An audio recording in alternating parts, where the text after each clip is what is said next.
hasken da Allah ya yi halittu a cikinsa, shi ne ainihin ɗaya da ya zo a ɗayan tarkalikinsa. A cikin kowa da komai a ko'ina shi ne akwai sa, hasken da ya bayyana a ilahi komai ya gudana. Shi ne Allah ya samar ainihin haskensa gare sa, a cikinsa ilahu ya yi arshi malakan da suke da kwansa, a cikinsa ilahu ya yi yojan na wuta don makiyansa. Duniya har lahira an yi komai a cikin nabina.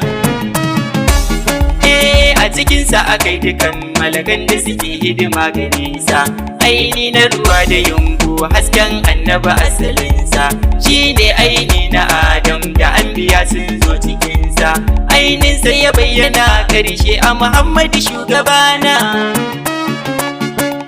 Shi annaba Adamu shi ne a shi sa a Idrisa, shi ne ainin Nuhu mai jirgi shi ɗaya ne a Musa, shi ne sarkin sarauta cikin Sulaimanu da Isa.